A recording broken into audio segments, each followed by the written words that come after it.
नमस्कार दोस्तों, यदि आपको किसी व्यक्ति ने चेक दिया है तो इस नियम को जानें। अगर यदि आपने इस नियम को नहीं जाना तो आपको लाखों रुपए का नुकसान हो सकता है। चेक कब कैसे लगाना है, चेक के क्या नियम होते हैं, यह जानना बहुत जरूरी है। तो आइए समझते हैं कि चेक के क्या नियम है। यदि किसी व्यक्ति ने आपको चेक दिया है तो ये ध्यान रखें कि चेक पे जो ऊपर तारीख पड़ी है उस तारीख से 3 महीने के अंदर चेक आपको अपनी बैंक में अपने अकाउंट में लगाना होता है।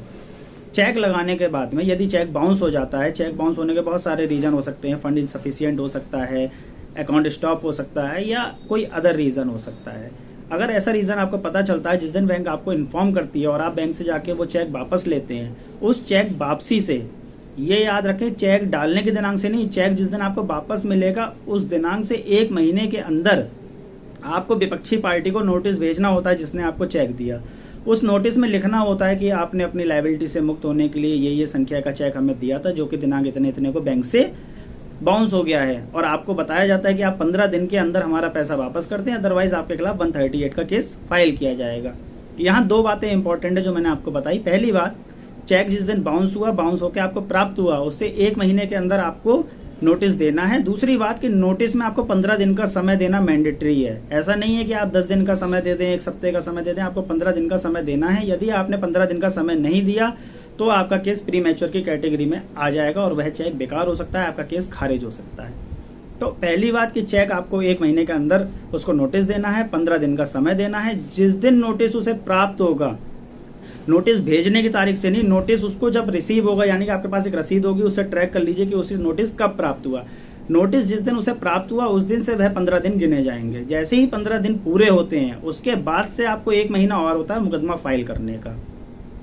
समझा कि 1 महीने के अंदर हमको नोटिस भेजना है, नोटिस में 15 दिन का समय देना है। जिस दिन 15 दिन पूरे होंगे उसको रिसीव चेक नोटिस प्राप्त होने से, उसके 1 महीने के अंदर आपको केस फाइल करना है। यहाँ आपने यदि नोटिस में कम दिन का समय दिया तो आपका केस प्रीमैच्योर होगा, और यदि नोटिस के 15 दिन निकलने के बाद आपने 1 महीने के बाद में केस फाइल किया तो केस आपका डिले में आ जाएगा। तो ये याद रखें कि ये चीज़ बहुत ज़रूरी है कि चेक में कि आपको 1 महीना, 15 दिन और 1 महीना, लगभग ये 75 दिन आपको कवर करके चलना है। यदि आपने इसमें कहीं भी गड़बड़ी कर दी तो आपका चेक का केस बेकार हो जाएगा, आपका लाखों रुपए का नुकसान हो सकता है।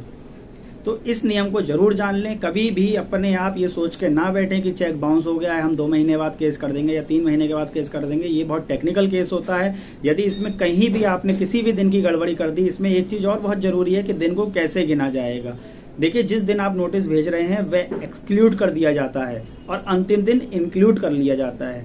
ऐसे ही जब 1 महीने का समय करा जाएगा तो पहला दिन एक्सक्लूड किया जाएगा, लास्ट दिन इंक्लूड किया जाएगा। ये जनरल क्लॉजेस एक्ट में लिखा है, इसको समझना बहुत टिपिकल है।